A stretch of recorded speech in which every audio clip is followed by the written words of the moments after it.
And welcome to the Deep NBA podcast. My name's Sean, and joining me, as always, is the one and only Dante Boff. Mr. Boffa, man, how are you? I'm relieved because I spent about 25 minutes, as you know, trying to figure out what I'm doing on Thursday night, and I just couldn't remember what it was. I knew there was something, and just before we started recording, I've remembered that I'm watching the footy at the pub with my housemate. So... Can you imagine how underwhelmed I was when I was sitting here going, fuck, Dante must have something on. Like, he's been thinking about it. He said he was sitting in the car for 3 minutes, and he goes, he must be doing something really serious on Thursday. And he goes, oh, I'm going to the pub watching the footy. Oh, that's right. Scribbles in his little book. It's like, dude, that doesn't take much thinking. That should be the baseline, and then things happen before and after. No, I'm just trying to... it is important to watch Brisbane absolutely dismantle the Pies.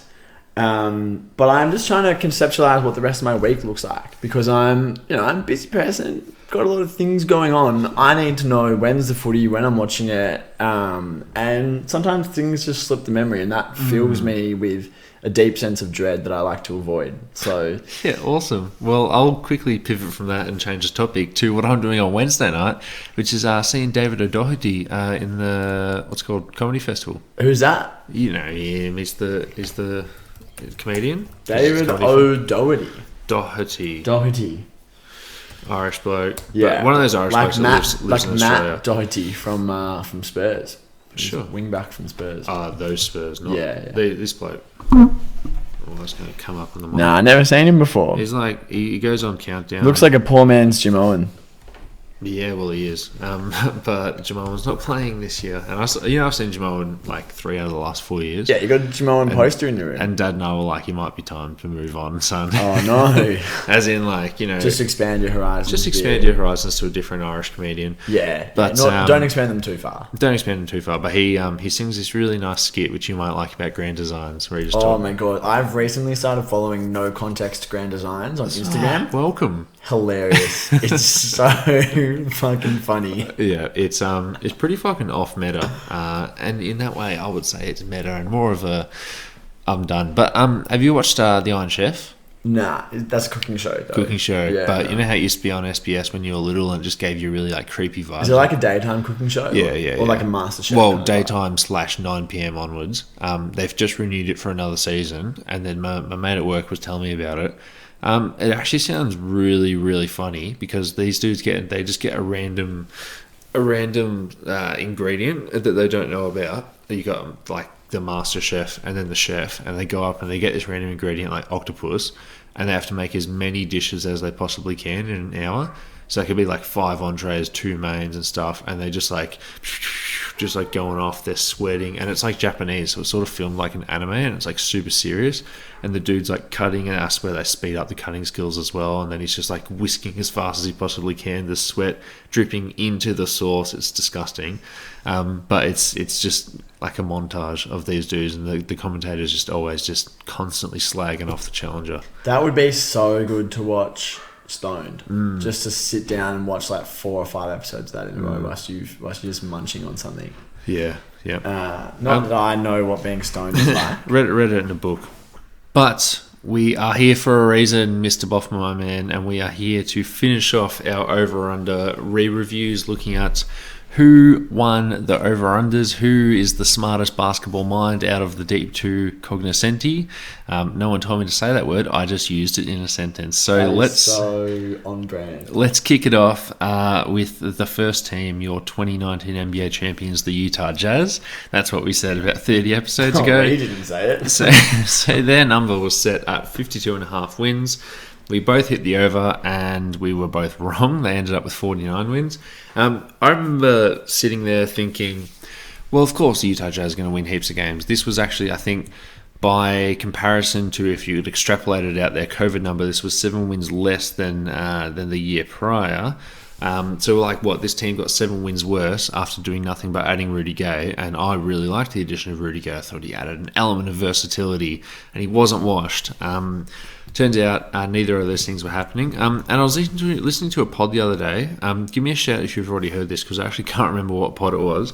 But if you go back and listen to the first game of the season for the Utah Jazz and listen to the home broadcast. Have you heard this story? No. And you listen to the home broadcast, like you can imagine the nuffies that are doing the Utah Jazz broadcast, right? And they're sitting there, and Rudy Gay checks in, comes off the bench, playing next to Rudy Gobert. You got the Rudy squared, and then someone makes a play, swings it out to Rudy Gay, and Rudy Gay drains the three, and the commentator's like, "That's why we brought him here. He's versatile. He hits threes. Utah Jazz." And it's like, dude, you hit threes. Like, you're one of the best teams at hitting threes. Like, don't put that much pressure on Rudy Gay. He doesn't fix all your problems. He didn't fix all their problems. I don't feel bad about losing this over-under. I think this is a bit of a hard one. But what do you think as a fellow loser, Mr. Buffer? I'm just embarrassed with this one because we were both extremely... We thought it was preposterous to be set so low. I still think it's preposterous. Particularly when this team has been, probably along with Milwaukee, the preeminent regular season wins racker-upper of the last 3 to 4 years. An absolute regular season juggernaut. So there was lots of, that in and of itself is like, all right, maybe we get a pass for not predicting that they would fall off like semi-dramatically or dramatically compared to last season's win total. Mm. But looking back, it's like, man, you could have seen that Rudy Gay was going to be old. And then what are the only other notable additions? They added Hassan Whiteside. Yeah. Essentially, which I thought was fine. Yeah, as a backup. But that's not tipping, Rudy Gobert's playing 32, 33 minutes a game. Like, that's not tipping anything realistically. Yeah. I think they've just finally... Aside from all of the sniping, the infighting, and the obvious chemistry issues that have existed, between the two stars, and now, Quinn Snyder potentially flirting with leaving, and obvious stuff going on inside the building. Yeah, they've kind of been exposed on the perimeter with just no wings who can defend anybody while still shooting threes, which has been their problem for the last 3 or 4 years. Like, every single wing that they've ever cycled through that can hit threes is like a turnstile, with the exception of Royce O'Neal, who's neither a brilliant defender nor a great shooter. So looking back, maybe we could have seen this coming, but I still wouldn't, because they're still a good team, and the infighting's bad and whatever, but they're still good teammates and they're still good players, and it's not like either of them got traded. And all in all, they had a fine season. It's really going to come down to it in the playoffs, because they've had plenty of fine seasons, and we all know it's if you crumble to Marcus Morris and Nick Batum again, you are fucked with the capital F. Well, and they might be fucked regardless, because I think that if you could get and not that we condone gambling here on the Deep to NBA podcast, because we absolutely don't. Sports gambling. It's neither here nor there. Put Dante on a roulette wheel and his eyes light up. Him and Tubby Taylor just spinning. Literally love the Bricky's laptop. I can't get enough of it. Down at the Junction TB in Mooney Ponds. The one-armed bandit, the Rollies. Somewhere near and dear to both of our hearts. If you could get early odds on what the over-unders are before the off-season for this team, I reckon that would be very interesting to see what the numbers are. Because what happens in the off-season? Quinn Snyder might go. Rudy Gobert and Donovan Mitchell, that seems like that's potentially coming to a bit of a head. They've got minimal assets. Their salaries are all tied up in the two stars, Bogdanovic and Conley. What happens here with this team next season when it all seems to be, going down? If there's a first or even second round playoff exit, what happens? Surely they don't run it back for a 5th consecutive year of losing in the second round with the same cast of characters. So I reckon that would be really interesting. I think next season it's going to be very difficult to pinpoint where they... I think we should, because this is totally not what we want out of the over-unders, but this is something we should talk about on a pod of its own, possibly when the Jazz eventually get eliminated by whoever it is, because there's a couple of things going on here that we just need to know what happens. Because right now, came out this morning that Luka Doncic is in a walking boot, and if he isn't 100% going into that series, it's shit, are the Jazz not going to lose in the first round? And all of a sudden you can just cling at some form of success getting past the first round. And the Dallas Mavericks and the Toronto Raptors last week, per Mark Stein, expressed interest in Rudy Gobert if he was to become available via trade, which I love both of those destinations for Rudy. But let's talk about this much more when they do get eliminated, because look, it's not Sean Carroll in episode 3 of the Deep to NBA podcast. My out there pick of picking them to win the title has burned me a few times. So now I just sit there and put all my hope in Jordan Poole winning an award. Well, I mean, that looks like it's actually a fairly decent shout. So Kevin O'Connor put him second in his awards today. Behind who? For the MVP? For MIP. Oh, dude, I thought you were being serious. But hey, he is good. Behind who for the MIP? Miles Bridges. Well, that ship sailed. Yeah, that ship has sunk. It was... Great radio, Kevin O'Connor. Huge radio. Who else? I'm trying to think. There's DeJounte Murray, there's Darius Garland. Yeah, true. So he goes Tyrese Maxey, Jordan Poole, Ja Morant. Interesting. Yeah, Tyrese Maxey won't win it. If I have anything to say about it. Which you do have a lot to say about it. Yeah, I'm actually getting a vote next year. Yeah. Wow, Nug Love really popping off for you. You're telling me what a beautiful transition, and every time I say that, you say it's not a beautiful transition if you say it. But the Denver Nuggets, whose over-under was set at 48.5 wins, and on the last day of the NBA season, Austin Reeves with a 30-point triple-double and a steal and a layup to force overtime to beat the Denver Nuggets and steal away their 49th win for the season and sealing my under prediction and eliminating your over prediction. The Denver Nuggets went under their 48.5 for the season, getting just 48. And I get this point here, but I think the discussion you and I were having at the start of the year was, okay, Nikola Jokic is still really good. I said Jamal Murray's not going to play for the whole entire season. I will take my victory lap now. But you just couldn't predict the Michael Porter Jr. stuff. I was looking at this team as a team with 2 stars, and I really thought Michael Porter Jr. was going to put together a most improved player campaign.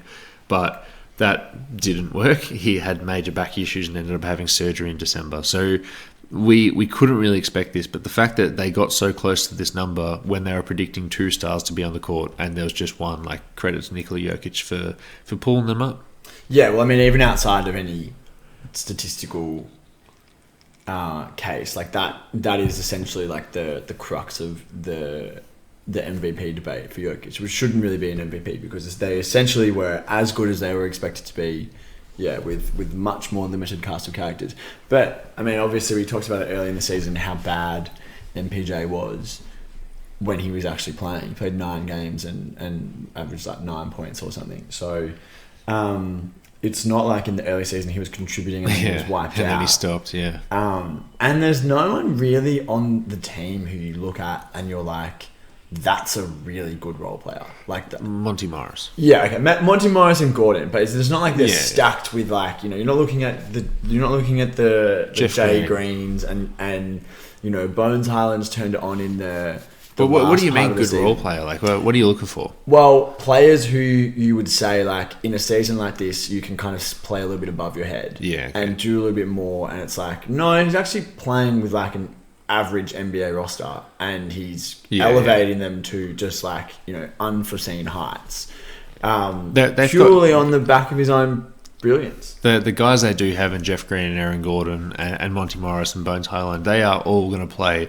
wonderful roles when this team's at full strength. But you're right, like they're not. I misunderstood you. They are not playing above their head. Yeah. And next year they're going to be excellent in the small cubby holes that they have. But yeah, kudos to Nikola Jokic, who, like, very quickly, Dante, is he going to win the MVP in your eyes? Yeah, he has to. I'd put him first, Giannis second, and Embiid third. It was. I would do the same. It was. So we should have a podcast. It was. I was listening to, I think it was Mo DeKeel and Donnie LaRue on Real GM Radio, but Nate Duncan's actually gone and had a kid. Well, his wife has. So he took the week off. So Mo DeKeel was actually subbing in for him on the Dunked on Prime What's podcast. What's the kid's name? Sean. I don't know. So they were just talking about the season so far, doing a lot of recap for the end of the year and blah blah blah, and they were talking about the MVP debate, and they said like one thing to whatever your side of the MVP debate is, make sure that when you're talking about it, you're putting forward a case for your player, not trying to bring down another player or another fan base, because PSA, It's very holistic. PSA, Sean Carroll, to all of his listeners out there, it is getting a little bit toxic out there, where it's instead of saying, hey, Nikola Jokic just having an incredible season, people are saying oh, look at that bum, essentially that bum over there, Joel Embiid, doing this despite having a Hall of Famer in James Harden as a teammate, and so on and so forth. Just for the future, Mr. Unz, even though I know you're the perfect person to do this, keep it positive. Yeah, well, positivity is my middle name. I thought it was accountability. Nah, accountability is the middle name of the podcast. It's the Deep to NBA Accountability Podcast. I just been on Twitter trying to find Nate Duncan's child's name, because it would either be something so white bread like Steve, or it would be, because his wife is a yoga teacher, it would be something like cringeworthy, like New Age. This bloke tweets 50 times a day. For a bit of context. Is there something self-obsessed about people who use Twitter this way? That you're literally just putting any piece of news or any thought you have about anything out there? Mate, you were getting... I don't use Twitter, if you can't tell. I'm not familiar with the nuances, but he's got 100,000 followers, and he's putting out tweets that get 5 comments and 2 retweets. And it's what's the point? At what point do you think that maybe you just need to be more selective? Anyway, that's neither here nor there. Wait, just for a bit of context, you dislike the guy, I love the guy. No, I think he's an intelligent person. I listen to his podcast every week. He's just got an annoying voice. A lot of people on Twitter do just quantity over quality on the tweets. Why? What's the point? Because the whole thing is... you're right, it is a bit self-obsessed, but everyone does it. Apparently, it is, he's tweeted 3 times on the same day about Luka's injury. Leave that for Woj. Woj should be the one that tweets about the injury updates. You don't need to tweet about the injury updates. I think if you compare that to some of the people that are on Twitter, who are just their Twitter feed, they'll be posting 3 times in an hour as well, but they'll be hella high right now. Hey, how do you beat this boss in Elden Ring? Compare that to a dude who's giving good substance for all of his massive tweets. Yeah, I don't know. I just feel is this an old man yells at cloud moment? Yeah, maybe. I just don't really understand it. I don't reckon you're as old as you say you are, Mr. Boff. Yeah. Yeah. Let's move on to a team that is very old, the Portland Trailblazers. That was a shit segue. Their number was set at 44.5 wins. We both hit the under. We were cautious about this under because obviously Dame could have got traded at any moment. I was cautious because yes, the Dame trade, but also I don't trust Yusuf Nurkic as far as I can throw him to stay healthy and stay on the court. I was extremely spot on for doing that because Drew Eubanks actually produced more for this team than their starting centre did. And I think this one's pretty chalk. We both did a good job here at recognising the risk. Well, I went under because I was convinced that Dame was going to get traded. I thought he was going to get traded to Philly. But so I was if he gets traded at any point, the season's down the toilet. Little did I know, Dame and Michael Porter Jr. must have been working out together in the off-season because when Dame did play, he wasn't very good. And then he just, hurt himself / shut down for half the season. He did say just before the trade deadline, he goes, if we're rebuilding and it's clear to see after the deadline, I'm just going to shut down for the rest of the year. So he seemed to be healthy after the deadline, but obviously there's bigger things to do here. Also, Chauncey Billups with some of the most beautiful tanking. Obviously they won the tank off against OKC last week, but some of the most beautiful tanking decisions he's ever made, where he'll be down 3 and he'll foul to try to get the ball back, but or he'll be down 2 and he fouls to get the ball back, but then puts them on the line. So he's making some coaching decisions to lose games. It's not even the process where it's okay, the guys are trying on the court. It's no, this coach is actively losing games. Job security. Yeah, job security, but also I just wanted to mention, along with OKC, the lineup decisions that Portland's been putting out there for the last 6 weeks, some of the true, the most truly Hinkie-esque lineups that are out there. You look at the box score and you're who the fuck is that? But it's about 7 guys. And then OKC, who we'll touch on a little bit later, they've gone the other way. where they're playing 6 players. They played 6 players for essentially the last 2 weeks of the season, and they're playing them 45 minutes a game each. Isaiah Roby starts at centre for them and plays 15-minute games, and then they have 15 minutes per game, and then they have 5 other guys who play 45 minutes. It's literally fucking insane. Olivier Sarr. Yeah, don't forget my man Vit Krejci, my main man Vit. Okay, yeah, it's pretty chalk with the Trailblazers. Let's move on to the Minnesota Timberwolves, who were set at 34.5, which seemed like a pretty good set. Like I definitely was convinced that they would be in the mid-30s. They've ended up at 46 and 36, so they've shattered it, obliterated it. Thanks in part to a real strong second half of the year. They were kind of sputtering around about 500. And then from January onwards, they and the Lakers went in different directions. They were in the plane together, like jostling for position, and then they literally just split and ended up with almost opposite records. So I've gone over on this one, and you've gone under. But this isn't one where I'm prepared to pat myself on the back, because I did say when we did this that I'm going over essentially just on vibes. And you were right. Like they played really well. They were one of the hottest teams at one point. I think they won like 9 in a row, and they were really biting on the heels of the Denver Nuggets, who had solidified themselves as a playoff team. And for the Timberwolves to make the play, and it's a little bit of a bummer because obviously the West is much more taller than the East is wide. So you're the 7th seed in the West with 46 wins, but if you had 46 wins, you're the 6th seed and sniffing on the 5 seed in the East. I was wrong. I was talking about this team maybe being in the same region as Sacramento and the Spurs, looking for those bottom play-in spots and one of those sort of miserable treadmill kind of teams. But no, they are clearly a real team now. And Chris Finch, him and his whole entire staff just got extended this morning, so they've done a good job, and it's looking like the Minnesota Timberwolves will be a top 6 team for the next couple of years. Yeah, and they've ended up, according to Cleaning the Glass, 7th in offense and 13th in D, which is, I mean, a lot of the time the context around the statistical strength of a playoff team's resume comes around to how close are you to the top 10 in both categories. 7 and 13, that's pretty decent. And they've somehow managed to build a good defensive, decent defense around Cat.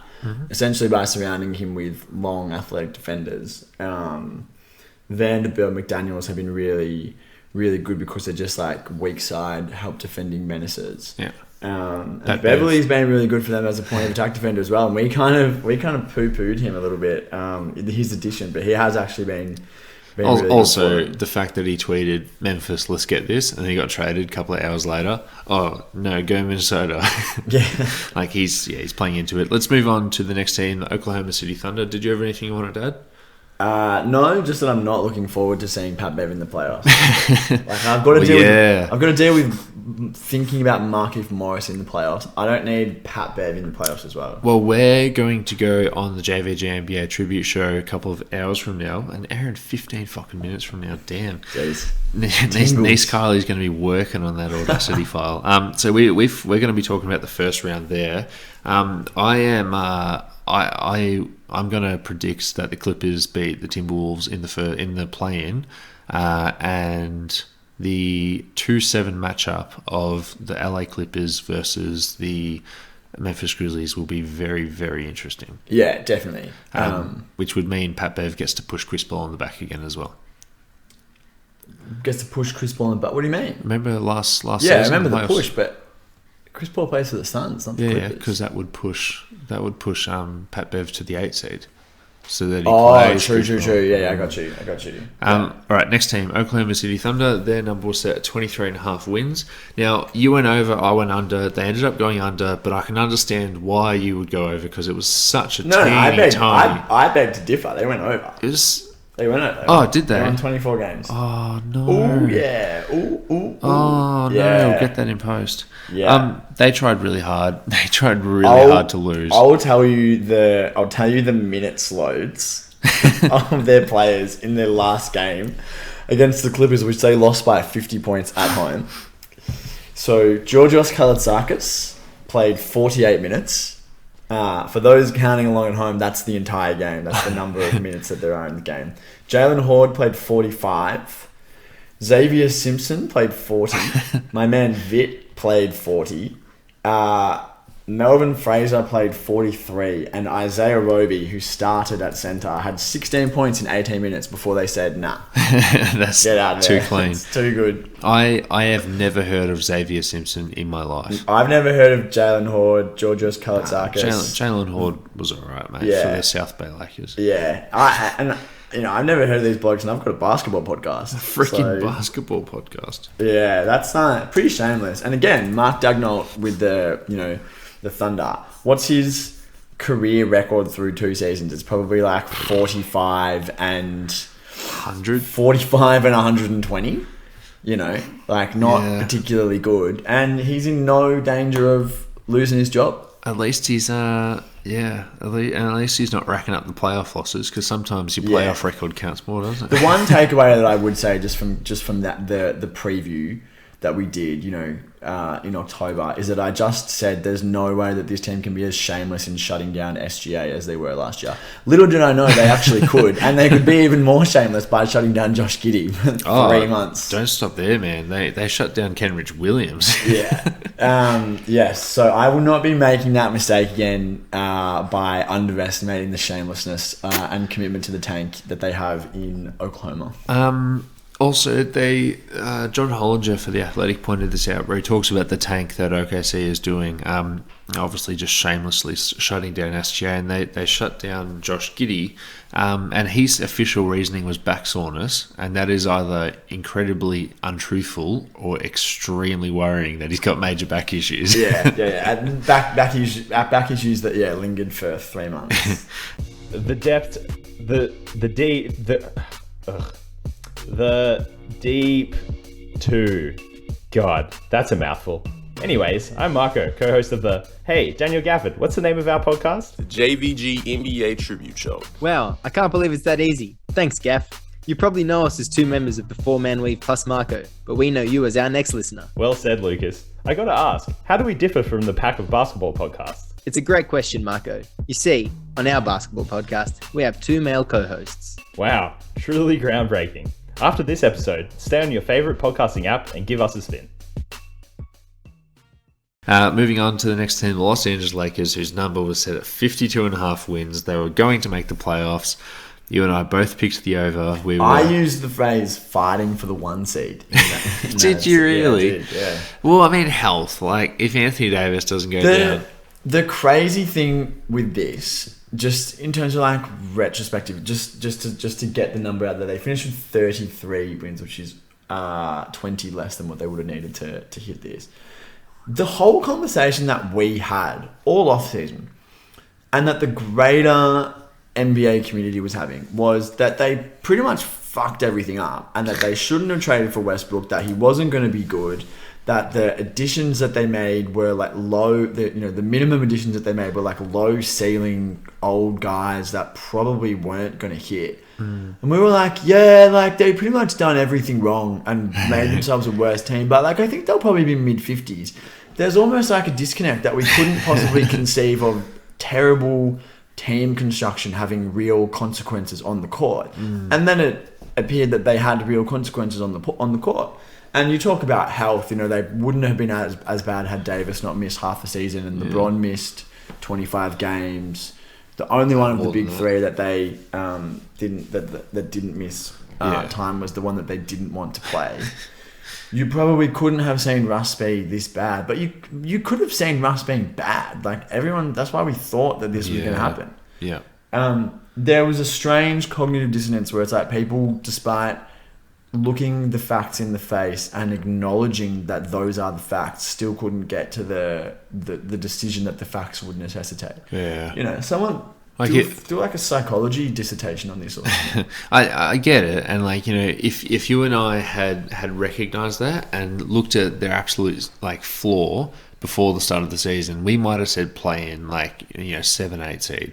But if you had come to me at the start of the year and said, they're going to be the 11th seed, they're going to miss the play-in, that would have just been unbelievable. Even if you told me that Anthony Davis is going to miss forever, like usual, that Kendrick Nunn's going to miss the whole entire season. At least Russell Westbrook we thought was a floor raiser, and he was a terrible addition to this team, but a floor raiser at least. But to be the 11th seed has got to be the worst of worst case scenarios. Absolutely, and I think they're potentially in the running to be like the most disappointing team ever that had serious expectations.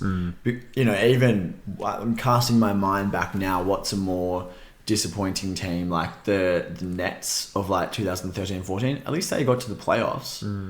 Obviously that they won around. Obviously that turned to shit, but at least they got there. Yeah. The Lakers lost or finished 11th to the Spurs, who snuck into the play-in, who halfway through the season were dead to rights.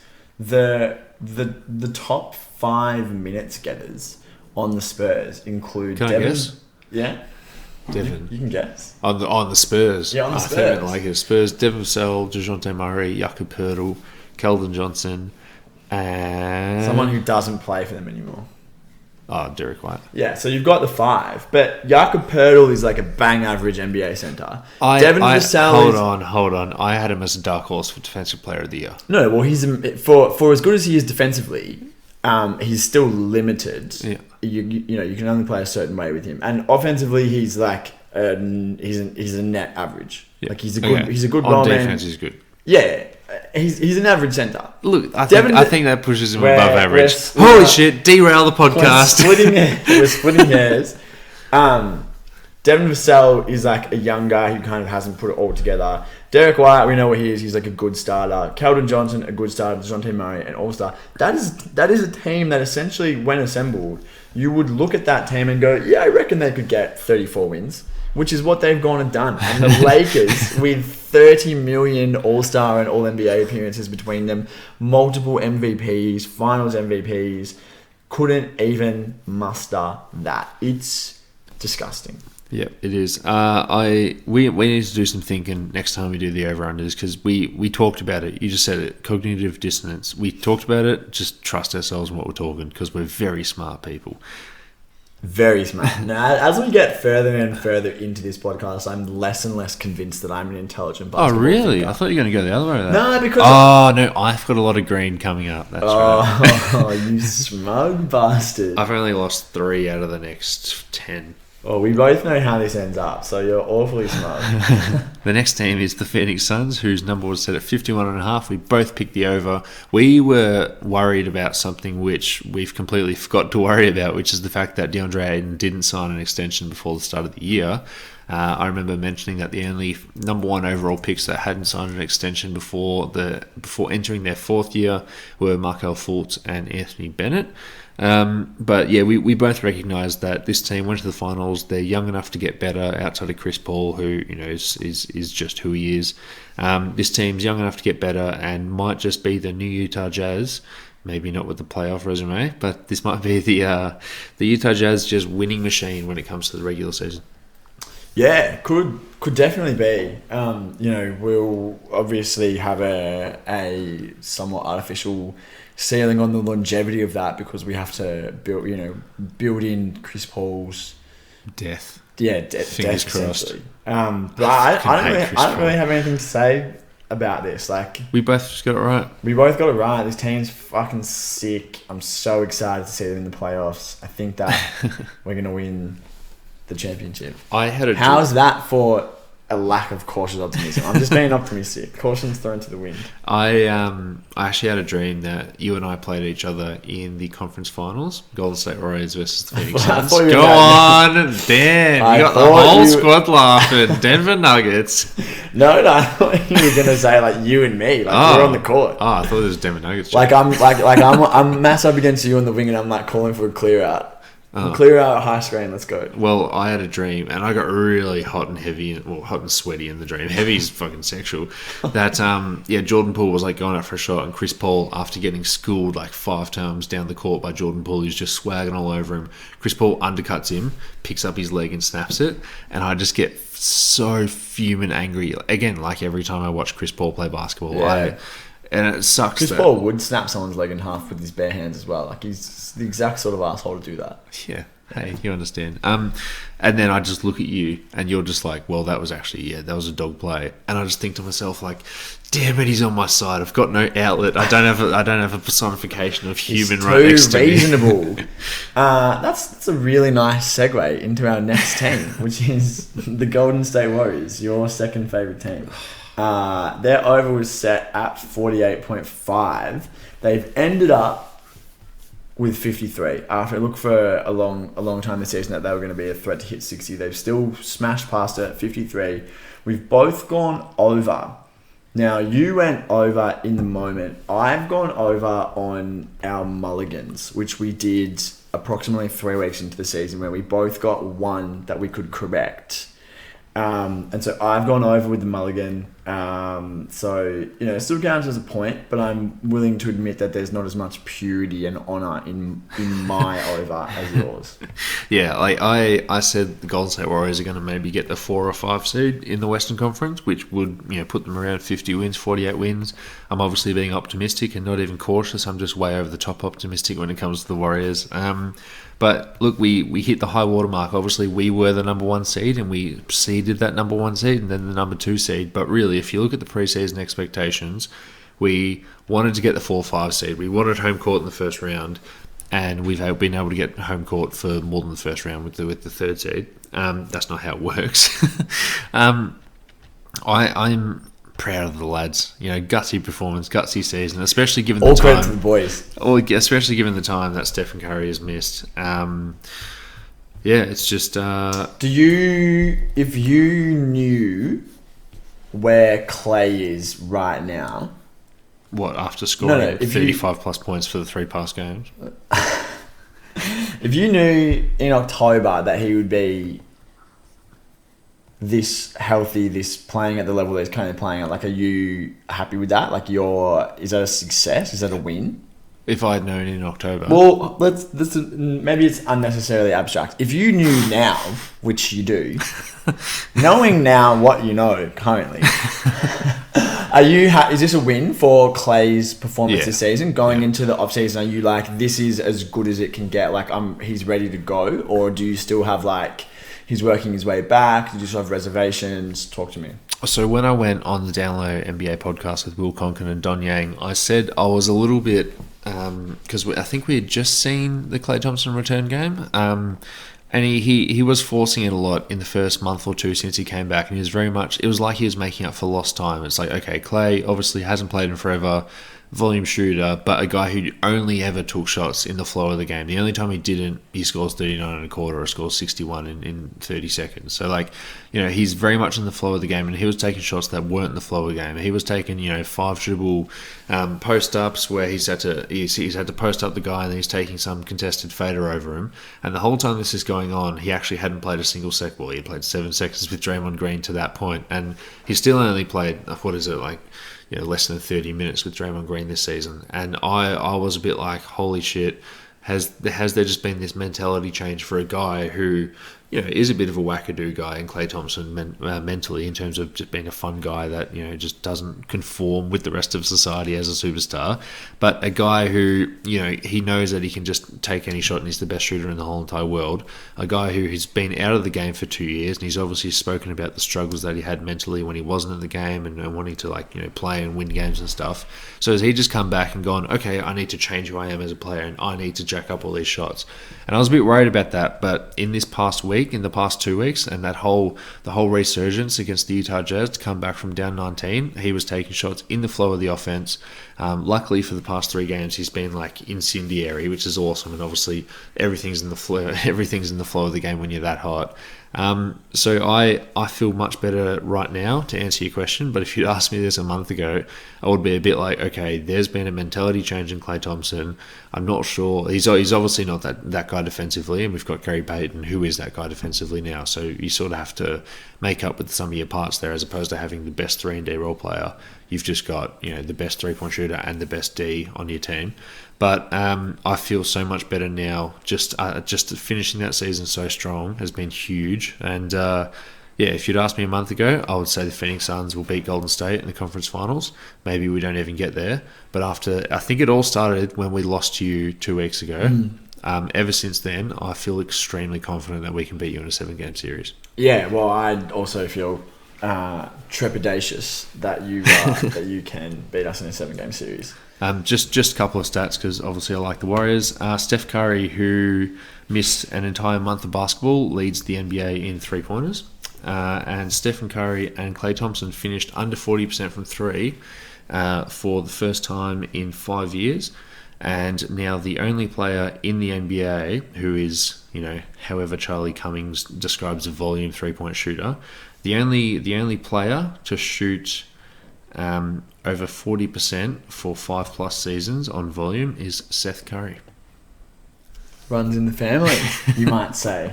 All right, let's move on to the Los Angeles Clippers, who were projected to go into the play-in with 43.5 wins. You hit the under, I hit the over. They ended up in the play-in with 42 wins, so you get that one. Precision operator over The here. the theory of this team worked out as it was supposed to work out, with Paul George being the sort of only offensive dynamo on this team. Got injured. Didn't really go as well as they liked, but I really like them as, I'll go back to you about your over-under in a second, but I really like them as a play-in team who've just got Norman Powell back after just making that trade at the deadline before he injured himself a game later. Just got Paul George back, which sort of came out of nowhere. No one was talking about that at all. This is like quite a dangerous team, and it looks like Kawhi Leonard's going to be out for the whole entire season. He's still only doing individual workouts as of last week, but this is quite a sexy team, and they could live out the theory of what they thought they were going to be throughout the whole entire season in the next 3 weeks. Yeah, and obviously George being out was a massive dampener on their ability to rack up wins. But I thought that this team was going to be really bad, because I just at the start of the season looked and I was like, I don't really think that any of these guys are similar to the Nuggets role players. I don't think that any of these guys are guys who's going to play above their heads when needed. And unlike the Nuggets, there's no star to tie it all together. So I thought they were going to be a mid-30s team, to be honest. I was pretty confident in the understudy. Obviously, I just snuck it in. But bringing in Covington and Powell, they've both been really good for them. Luke Kennard, who 2 months after he signed that $64 million extension with them, was getting DMP CDs. Yeah. He's now sixth man microwave scoring dynamo. But also because he's not going to hit his bonuses of being an all-star, that is looking more like 4 for 44. Yeah, still it was a big deal. A big deal. It was nothing. Yeah, it was for a dude who was really that's the contract, and he has obviously brought it around, and Ty Lue being a really good coach has, I'm sure, helped. But other dudes have just stepped in. Terrence Mann continues to get better. Hartenstein, your boy, has had a nice season as a backup big behind Zubac. So there's just a lot of dudes who ended up actually being able to play above their heads quite well. Reggie Jackson tying it all together. Yeah, this team's gonna be really tough out in the playoffs. Gonna make you earn it. Yeah. So I was surprised by how good they were all season long. Next team is the Sacramento Kings, whose number was set at 36.5. If you had known that they were going to make a win now trade, you might have gone over, but we both went under, and we were still correct because, hey, the Kings are going to Kings. They won 30 games, so that's 6.5 games under their prediction before they made a win now trade. So do you want to talk much about this, or just Kings? They made a win now trade that made them worse, and they got shut down. They played 8 games before they decided to shut everyone down. The Kings last few seasons have, in terms of record, have produced 30, 31, 31, 39, 27, 32, 33, 29, 28, 22, 24, 25. That's the last 11 years. The Kings are the NBA team version of what number does the record start with? And there's a lot of 2s and a lot of 3s in there. And I'm not really interested in, organizationally Kings going to Kings. The Fountain of McNair, which for you at one point seemed so prosperous, it's what the fuck are these blokes doing? Anyway. So, let me read you a report that came out this morning. I don't think I sent it into our group chat, but there was an initial report that said that Alvin Gentry will not be coming in, and that Mark Jackson and Kenny Atkinson are among coaching candidates for the Kings. You can't blame Mark Jackson. You literally cannot. All right, so let me just read you an excerpt from Jason Anderson of the Sacramento Bears report that the title is that Monty McNair believed to be running Kings freely despite history of ownership influence. So then it starts off with a few quotes about people saying how Vivek always gets in the way. Some more quotes about Vivek getting in the way. The word toxic is thrown around. It's very bad. But then at the end, multiple sources told the Sacramento Bee that the dynamic has changed since Monty McNair replaced Divac in September 2020. A minority, which I don't know whether that means minority ownership or young person, a minority said he believes McNair is currently operating without interference, which is quite scary for sippers of the Monty McNair, because I wouldn't think that a win now trade is in his arsenal. But, quote, I've looked people in the eye and said, we know this has been a problem. Is it a problem today? And they're telling me it's not, said this minority. Quote, does Vivek have the right to approve trades or give his input? Yeah, but I don't believe Vivek is micromanaging Monty. I believe Monty is in charge and has total control, which is awesome, except for the part where he goes, does Vivek have the right to approve trades or give his input? Yeah, that seems a little bit like the past few things. And if you look at everything that Monty McNair, puts himself out there as the smart thinking basketball analytic mind to make a win now trade when you're the fucking 12 seed, doesn't seem like a move that he would make. So you're saying he's untouchable. Yeah. So you're saying that, that you're still drinking from the fountain and that he was framed. This is me drinking from the fountain. Oh, so he was framed. ASMR-tastic. It's going to sound horrible. Okay, well let's move on, because I have nothing more to say about this miserable franchise. The Dallas Mavericks kicking off the Southwest portion of this episode. 48.5 wins, and they've gone over. They finished with 52 wins, 52-30. In the ballpark, but well done to the Mavs. I actually can't remember what my thought process was for going under, as you also went under. And it would have seemed... Remember. Well, it would have seemed halfway through the season at the trade deadline when they traded Porzingis away that this was like a sure thing. Bringing in Dinwiddie and Bertans, who had been potentially two of the 20 worst NBA players this season. And bam, trade away Porzingis and get better. If only it worked out that way for the Knicks. Well, the reason I went under is because I didn't like the fit of the Zinger, and I didn't like the fact that he couldn't stay healthy. If you had given me this number at the start of the year, because if you remember how high I was on Spencer Dinwiddie, I would have obviously gone over. Much as like how I stayed high on Spencer Dinwiddie despite the rough time with Washington. You're a visionary. I'm looking good, yeah. I should probably have sold my Dinwiddie stock by now, but if you know anything about Dinwiddie, it's probably going to keep going because he just gets paid in crypto or whatever the fuck.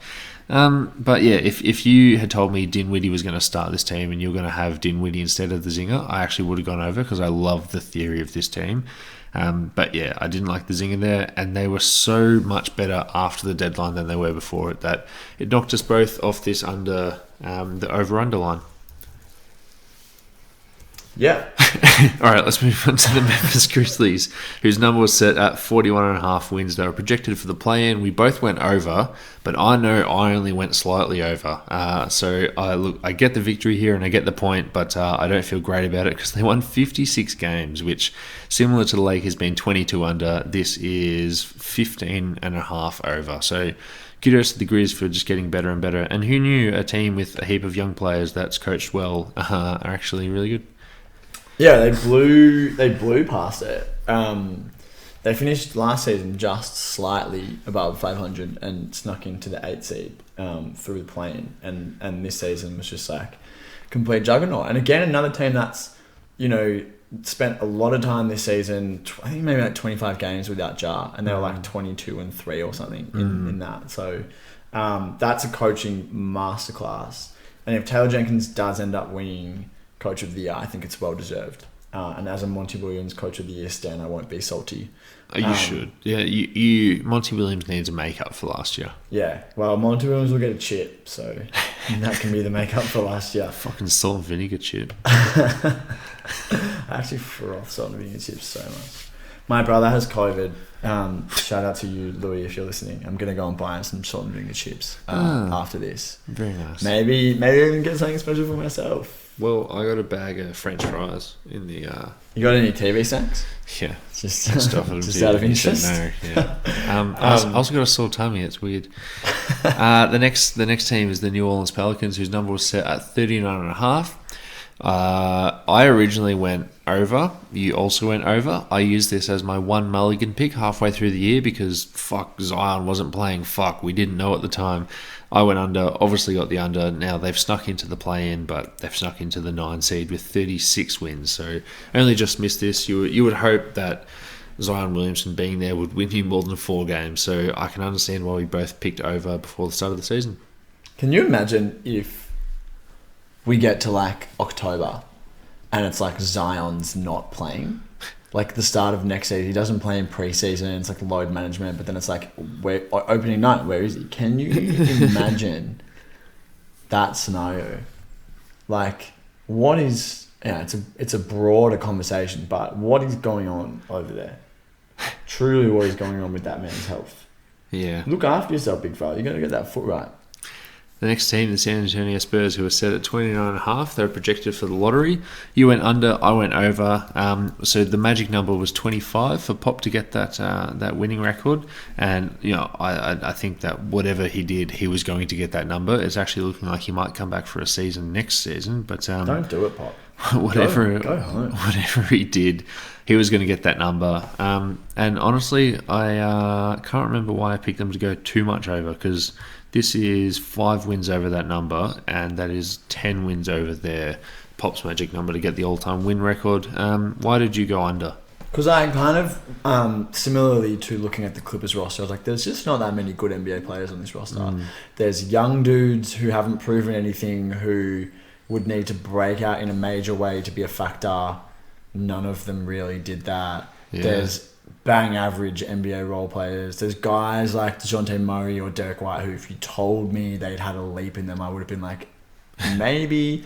Obviously, that ended up being the case with Murray. He was an all-star, kind of like lifting them out of the 20s and into the 30s. But this, again, is a team that it's impressive that they outperformed at least my expectations of them. But a team that has benefited so much from the profligacy of the Lakers, Kings, and Trailblazers.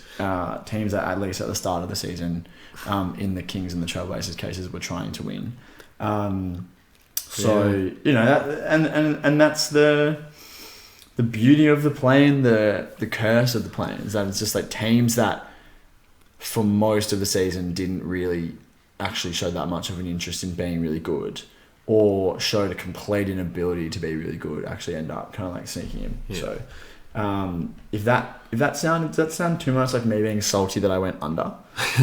No, the Spurs should be tanking. Credit to Pop, credit to Pop. Huge accomplishment to be the winningest coach in NBA history, and also huge accomplishment to get this team to 34 wins. But in terms of the Spurs winning their next championship, it would have been much better to just tank all out, and they probably might have done that if they had a different coach. And just also they're not tanking next season if Pop comes back. So it's like, what are you coming back for? Yeah, is the team going to be better next season? Maybe, but probably not playoff better. Probably not top 6 seeds. So if you're just coming back for another season of being in the play-in, then Pop, have a rest, bro. You've been doing this for 25 years. No, you must like it. Yeah. Let's move on to the final team, the Houston Rockets, whose number was set at 26.5. We both went under. They went under. And it also helps that Jalen Green wasn't as good as I thought he was going to be in his rookie season. He kind of turned it on towards the end. He scored a lot of points and he took a lot of shots. Yeah. Remember when it was they'd lost like 13 straight, and it was like Steven Silas is going to get fired. What? Yeah, that was wild. And then they won like 8 in a row, and then they just that ended up being 40% of their win total in like one stretch. It was the Garrison Matthews bump. Yeah. They were the worst team in the league, so they have the best odds at getting the ping pong balls falling their way when it comes to the lottery. So Chet Holmgren and Jalen Green next season. Can't wait to see them win 24 games. Can I tell you, Jalen Green splits pre and post All-Star. So before the All-Star break, he was shooting 38% from the floor, and he had an offensive rating of 96 with a defensive rating of 120. Yeah. And then in the 24 games after the All-Star break, he turned it up and shot 47% from the floor, and had an offensive rating of 114 and somehow a worse defensive rating at 121. Yeah. It's right. If you told me Jalen Green shoots 47% from the floor in any one season, I'd be like, that's a really good season. Because he's someone who's going to be taking shots with flair and high difficulty shots. All right, that's the last team, and it's the second episode of a 2-part special, which means that it's time to tally up the votes. Now, I've just realised that I had counted the Rockets as a loss for both of us, even though it was a win for both of us. So that actually bumps our numbers up. So the winner is both of us. No one's the winner. The winner is both of us, because friendship always wins. We both finished with 14, Shawnee, which I think for you might be a step back, but for me it's an improvement on last year. So you said in October, if you get 50%, you're an expert. So we're not quite experts yet, but next season I'm coming for that 16, 17. It's bit of a down year, but what's the total score is 2 for me, 0 for you, 1 for draw. It's scorekeeping. Our third year, in a couple of months, we're going to do our 4th over-unders. How cool is that? Yeah. And then we have to do off-season grades. We're coming up to episode 150 as well. Yeah. The ton and a half. Just before we go, it's a conversation that I want to have with you, which is to let listeners know that we're doing merch again. We are doing another round of merch. They are beautiful, beautiful white t-shirts with a wonderful graphic on the front. We're selling them for $45 a pop. We have limited supply, and we have done a little cheeky pre-sale. So if you're interested, head to the Instagram. We'll upload some photos of what they look like and tell you how to purchase them. But they are absolutely stunning, and you will not want to miss out on the absolute hottest merch.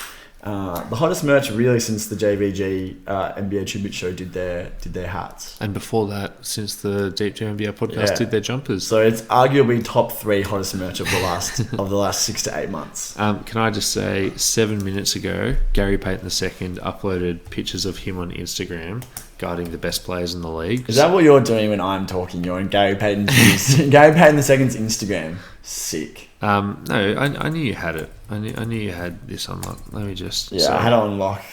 Just left me in... Just like Gary Payton. So there's a picture of him guarding Ja Morant, LaMelo Ball, Trae Young, and they're all him just like looking at the ground. James Harden, LeBron James, Kyrie Irving, who's that? Kevin Porter Jr., Dame. Wow, it must have taken a while to get those pictures. And Luka. Do you reckon he went through and got those pictures himself, or did he contact the photographer and tell me, send me... J Squared does stuff for the Warriors. Who is J Squared? Just a photographer. Just a photographer. Well, it was not just a photographer, but does a lot of hype stuff for the young Warriors. Also, all the Warriors refer to Iggy as the old man. Yeah, fair enough. And he's the OG, the old guy. Yeah, which is pretty cute. Does JJ Redick not have like a trademark on old man in NBA circles? No, he's got a trademark on old man in the 3. Yeah, but what's the first 2 words of old man in the 3? Shit! Yeah, just clicked. Told ya.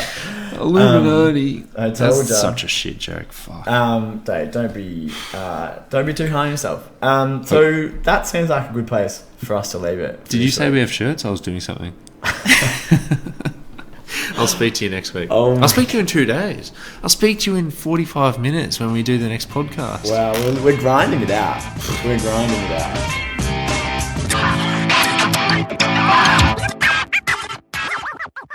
If you look for PointsBet's stock exchange listing, you'll find a bucket of jargon and doublespeak as they're considered a, quote, wagering services operator, unquote.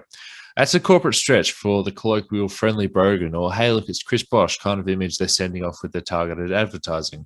I don't know about you, but take me back to the days when former pro sports players signed brand deals with hair loss clinics or Fujitsu aircons, not, quote, wagering service providers. If you're scrolling through your Facebook feed and you come across the two of our faces morphed into one, would that make you listen to our podcast more? I mean, if it does, let us know and we'll start doing it. But when I see a few NBA players' faces morphed into one, it doesn't make me want to pull out my wallet and donate some money to my local wagering services provider. The worst part is we're coming to accept it. Wagering service provider ads are so ingrained in our sports and the way sports is delivered to us, it's almost impossible to avoid. 3/4 of Australian children aged between 8 and 16 years who watch sport think that betting on sport is normal and can name one or more sport betting companies. When I was in school, I was struggling to remember Pokemon names, and I'd be furious if I knew that brain power was being used to put towards wagering service providers and not them. The wagering service providers know exactly who to target. It's not okay to let them ingrain themselves in young Australians' minds. It's not okay to target people in the middle of a pandemic, and it's not okay for gambling companies to wield so much influence in the world of sports. To help kick gambling out of sport, use your voice and sign the petition at www.endgamblingads.org.au/petition.